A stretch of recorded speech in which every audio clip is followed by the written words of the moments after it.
بسم اللہ الرحمن الرحیم۔ صحیح بخاری حدیث نمبر 523۔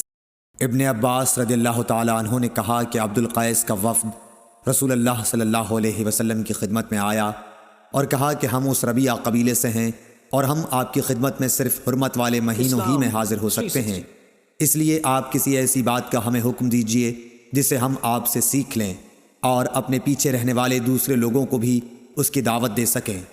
آپ نے فرمایا کہ میں تمہیں 4 چیزوں کا حکم دیتا ہوں اور 4 چیزوں سے روکتا ہوں۔ پہلے خدا پر ایمان لانے کا، پھر آپ نے اس کی تفصیل بیان فرمائی کہ اس بات کی شہادت دینا کہ اللہ کے سوا کوئی معبود نہیں اور یہ کہ میں اللہ کا رسول ہوں، اور دوسرے نماز قائم کرنے کا، تیسرے زکوٰۃ دینے کا، اور چوتھے جو مال تمہیں غنیمت میں ملے اس میں 5واں حصہ ادا کرنے کا، اور تمہیں میں تومڑی، حنتم، قصات اور نقیر کے استعمال سے روکتا ہوں۔ صحیح بخاری حدیث نمبر 524۔ قیس بن ابی حازم نے جریر بن عبداللہ رضی اللہ تعالیٰ عنہ کی روایت سے بیان کیا کہ جریر بن عبداللہ رضی اللہ تعالیٰ عنہ نے فرمایا کہ میں نے رسول اللہ صلی اللہ علیہ وسلم کے دست مبارک پر نماز قائم کرنے، زکوٰۃ دینے اور ہر مسلمان کے ساتھ خیر خواہی کرنے پر بیعت کی۔ صحیح بخاری حدیث نمبر 525۔ شفیق بن مسلمہ نے کہا کہ میں نے حذیفہ بن یمان رضی اللہ تعالیٰ عنہ سے سنا۔ حذیفہ رضی اللہ تعالیٰ عنہ نے فرمایا کہ ہم حضرت عمر رضی اللہ تعالیٰ عنہ کی خدمت میں بیٹھے ہوئے تھے کہ آپ نے پوچھا کہ فتنے سے متعلق رسول اللہ صلی اللہ علیہ وسلم کی کوئی حدیث تم میں سے کسی کو یاد ہے؟ میں بولا میں نے اسے اسی طرح یاد رکھا ہے جیسے یہاں حضور صلی اللہ علیہ وسلم نے اس حدیث کو بیان فرمایا تھا۔ حضرت عمر رضی اللہ تعالیٰ عنہ بولے کہ تم رسول اللہ صلی اللہ علیہ وسلم سے فتن کو معلوم کرنے میں بہت بے باک تھے۔ میں نے کہا کہ انسان کے گھر والے، مال، اولاد اور پڑوسی سب فتنے کی چیزیں ہیں، اور نماز، روزہ، صدقہ، اچھی بات کے لیے لوگوں کو حکم کرنا اور بری باتوں سے روکنا ان فتنوں کا کفارہ ہیں۔ حضرت عمر رضی اللہ تعالیٰ عنہ نے فرمایا کہ میں تم سے اس کے متعلق نہیں پوچھتا، مجھے تم اس فتنے کے بارے میں بتلاؤ جو سمندر کی موج کی طرح ٹھاٹھیں مارتا ہوا بڑھے گا۔ اس پر میں نے کہا کہ یا امیر المومنین، آپ اس سے خوف نہ کھائیے، آپ کے اور فتنے کے درمیان ایک بند دروازہ ہے۔ پوچھا گیا وہ دروازہ توڑ دیا جائے گا یا صرف کھولا جائے گا؟ میں نے کہا کہ توڑ دیا جائے گا۔ حضرت عمر رضی اللہ تعالیٰ عنہ بول اٹھے کہ پھر تو وہ کبھی بند نہیں ہو سکے گا۔ شفیق نے کہا کہ ہم نے حذیفہ سے پوچھا کیا حضرت عمر رضی اللہ تعالیٰ عنہ اس دروازے کے متعلق کچھ علم رکھتے تھے؟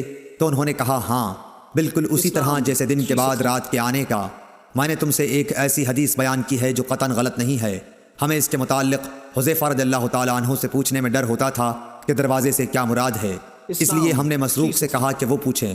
انہوں نے دریافت کیا تو آپ نے بتایا کہ وہ دروازہ خود حضرت عمر رضی اللہ تعالیٰ عنہ ہی تھے۔ صحیح بخاری حدیث نمبر 526۔ ابن مسعود رضی اللہ تعالیٰ عنہ سے روایت ہے کہ ایک شخص نے کسی غیر عورت کا بوسہ لے لیا اور پھر نبی کریم صلی اللہ علیہ وسلم کی خدمت میں آیا اور آپ کو اس حرکت کی خبر دے دی۔ اس پر اللہ تعالیٰ نے یہ آیت نازل فرمائی کہ نماز دن کے دونوں حصوں میں قائم کرو اور کچھ رات گئے بھی، اور بلا شبہ نیکیاں برائیوں کو مٹا دیتی ہیں۔ اس شخص نے کہا کہ یا رسول اللہ صلی اللہ علیہ وسلم، کیا یہ صرف میرے لیے ہے؟ تو آپ نے فرمایا کہ نہیں، بلکہ میری تمام امت کے لیے یہی حکم ہے۔ صحیح بخاری حدیث نمبر 527۔ ولید بن عیزار کوفی نے خبر دی کہ میں نے ابو عمرو شیبانی سے سنا، وہ کہتے تھے کہ میں نے اس گھر کے مالک سے سنا، آپ عبداللہ بن مسعود رضی اللہ تعالیٰ عنہ کے گھر کی طرف اشارہ کر رہے تھے۔ انہوں نے فرمایا کہ میں نے نبی صلی اللہ علیہ وسلم سے پوچھا کہ اللہ تعالیٰ کی بارگاہ میں کون سا عمل زیادہ محبوب ہے؟ آپ نے فرمایا کہ اپنے وقت پر نماز پڑھنا۔ پھر پوچھا اس کے بعد؟ فرمایا والدین کے ساتھ نیک معاملہ رکھنا۔ پوچھا اس کے بعد؟ آپ نے فرمایا کہ اللہ کی راہ میں جہاد کرنا۔ ابن مسعود نے فرمایا کہ حضرت صلی اللہ علیہ وسلم نے مجھے یہ تفصیل بتائی، اور اگر میں اور سوالات کرتا تو آپ اور زیادہ بھی بتلاتے، لیکن میں نے بطور ادب خاموشی اختیار کی۔ صحیح بخاری حدیث نمبر 528۔ ابو سلمہ بن عبد الرحمن بن عوف رضی اللہ تعالیٰ عنہ نے حضرت ابو ہریرہ رضی اللہ تعالیٰ عنہ سے روایت کیا ہے کہ انہوں نے رسول اللہ صلی اللہ علیہ وسلم سے سنا، آپ فرماتے تھے کہ اگر کسی شخص کے دروازے پر نہر جاری ہو اور وہ روزانہ اس میں 5 دفعہ نہائے تو تمہارا کیا گمان ہے؟ کیا اس کے بدن پر کچھ بھی میل باقی رہ سکتا ہے؟ صحابہ نے عرض کی کہ نہیں یا رسول اللہ، ہرگز نہیں۔ آپ نے فرمایا کہ یہی حال 5 وقت کی نمازوں کا ہے کہ اللہ پاک ان کے ذریعے سے گناہوں کو مٹا دیتا ہے۔ صحیح بخاری حدیث نمبر 529۔ حضرت انس رضی اللہ تعالی عنہ نے فرمایا کہ میں نبی صلی اللہ علیہ وسلم کے عہد کی کوئی بات اس زمانے میں نہیں پاتا۔ لوگوں نے کہا نماز تو ہے، فرمایا اس کے اندر بھی تم نے ضائع کر رکھا ہے جو ضائع کر رکھا ہے۔ صحیح بخاری حدیث نمبر 530۔ ابو عبیدہ حداد نے عبدالعزیز کے بھائی عثمان بن ابی رواد کے واسطے سے بیان کیا، انہوں نے کہا کہ میں نے زہری سے سنا کہ میں دمشق میں حضرت انس بن مالک رضی اللہ تعالی عنہ کی خدمت میں گیا، آپ اس وقت رو رہے تھے۔ میں نے عرض کیا کہ آپ کیوں رو رہے ہیں؟